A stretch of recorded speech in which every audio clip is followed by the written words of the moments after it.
ಎಲ್ಲರಿಗೂ ನಮಸ್ಕಾರ. Easy recipes Kannada ಚಾನಲ್ಗೆ ಸ್ವಾಗತ.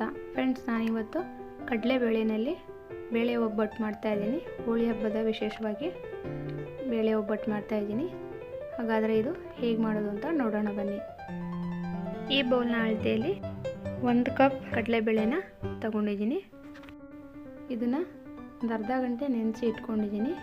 ನಂತರ ಒಂದು ಪಾತ್ರೆಗೆ ನೆನೆಸಿಟ್ಕೊಂಡಿರೋ ಬೇಳೆನ ಹಾಕ್ಕೊಳ್ತಾ ಇದ್ದೀನಿ.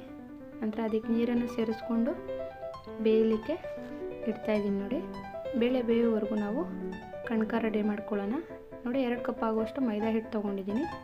ಇದನ್ನು ನೀಟಾಗಿ ಜರಡಿ ಇಟ್ಕೊಂಡಿದ್ದೀನಿ. ನೋಡಿ, ಸ್ವಲ್ಪ ಅರಿಶಿಣ, ಸ್ವಲ್ಪ ಉಪ್ಪು ಸೇರಿಸ್ಕೊಂಡಿದ್ದೀನಿ. ನಂತರ ಇದನ್ನು ನೀಟಾಗಿ ಮಿಕ್ಸ್ ಮಾಡ್ಕೋಬೇಕಾಗುತ್ತೆ. ಸ್ವಲ್ಪನೇ ನೀರು ಸೇರಿಸ್ಕೊಂಡು ನಾವು ಕಲಿಸ್ಕೋಬೇಕಾಗುತ್ತೆ.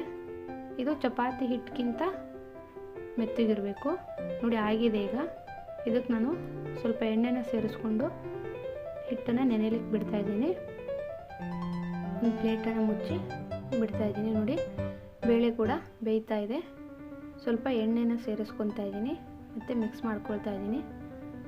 ಈ ರೀತಿ ಸಾಫ್ಟ್ ಆಗೋವರೆಗೂ ನಾವು ಬಿಡಬೇಕು. ನೋಡಿ, ಬೇಳೆ ಈಗ ಬೆಂದಿದೆ. ಈ ಹದದಲ್ಲಿ ನಮ್ಮ ಬೇಳೆ ಬೆಂದರೆ ಸಾಕು. ನಂತರ ನಾನು ಒಂದು ಪಾತ್ರೆ ತೊಗೊಂಡಿದ್ದೀನಿ. ಒಂದು ಸ್ಟ್ರೇನರ್ ತೊಗೊಂಡು ಬೇಳೆನ ಸೋಸ್ಕೊಳ್ತಾ ಇದ್ದೀನಿ. ನೀರೆಲ್ಲ ಚೆನ್ನಾಗಿ ಬಿಟ್ಕೋಬೇಕು, ಅಲ್ಲಿವರೆಗೂ ಬಿಡಬೇಕು ನಾವು. ನೋಡಿ, ಈ ಬೇಳೆನ ನಾನು ಅದೇ ಪಾತ್ರೆಗೆ ಹಾಕ್ಕೊಳ್ತಾ ಇದ್ದೀನಿ. 1 ಕಪ್ ಆಗುವಷ್ಟು ಬೆಲ್ಲ ತೊಗೊಂಡಿದ್ದೀನಿ. ಯಾವ ಕಪ್ಪಲ್ಲಿ ಬೇಳೆ ತೊಗೊಂಡಿದ್ರೋ ಅದೇ ಕಪ್ಪಲ್ಲಿ ಬೆಲ್ಲನ ತೊಗೋಬೇಕಾಗುತ್ತೆ. ಒಂದ್ಸಲ ಚೆನ್ನಾಗಿ ಮಿಕ್ಸ್ ಮಾಡ್ತಾ ಇದ್ದೀನಿ.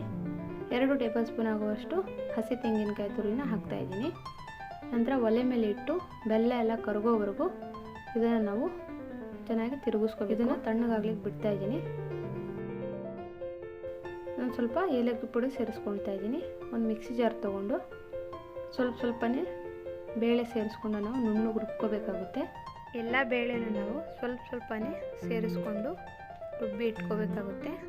ನಾನಿಲ್ಲಿ ಎಲ್ಲ ಬೇಳೆನೂ ರುಬ್ಬಿ ಇಟ್ಕೊಂಡಿದ್ದೀನಿ. ನೋಡಿ, ನಾವು ಈ ರೀತಿ ಉಂಡೆಗಳು ಮಾಡುವಾಗ ಕೈಗೆ ಅಂಟಲಿಲ್ಲ ಅಂದರೆ ಸರಿಯಾದ ಹದದಲ್ಲಿ ಇದೆ ಅಂತ ಅರ್ಥ. ನಾನು ಈ ರೀತಿ ಎಲ್ಲ ಉಂಡೆ ಮಾಡಿ ಇಟ್ಕೊಂಡಿದ್ದೀನಿ. ಈಗ ಹಿಟ್ಟು ಕೂಡ ನೆಂದಿದೆ. ಸೈಡ್ಸಲ್ಲಿ ಏನು ಎಣ್ಣೆ ಇರುತ್ತಲ್ಲ ಅದನ್ನು ನಾವು ಗ್ಲಾಸಿಗೆ ಹಾಕ್ಕೊಳ್ಳೋಣ. ಮತ್ತು ಹಿಟ್ಟನ್ನು ಚೆನ್ನಾಗಿ ನಾದ್ಕೋಬೇಕಾಗುತ್ತೆ. ನಾನಿಲ್ಲಿ ಒಂದು ಚಪಾತಿ ಮಣೆ ತೊಗೊಂಡಿದ್ದೀನಿ. ಅದಕ್ಕೆ ಒಂದು ಕವರ್ ಶೀಟ್ ಹಾಕ್ಕೊಂಡಿದ್ದೀನಿ. ಎಣ್ಣೆ ಎಲ್ಲ ಕಡೆ ಸ್ಪ್ರೆಡ್ ಮಾಡಬೇಕು. ನಂತರ ಕಣಕ ತೊಗೊಂಡಿದ್ದೀನಿ. ನೋಡಿ, ನಂತರ ಹೂರಣ ಅದ್ರ ಮಧ್ಯೆ ಸೇರಿಸ್ಕೊಂಡು ಎಲ್ಲ ಕಡೆಯಿಂದ ನಾವು ಕವರ್ ಮಾಡಬೇಕಾಗುತ್ತೆ.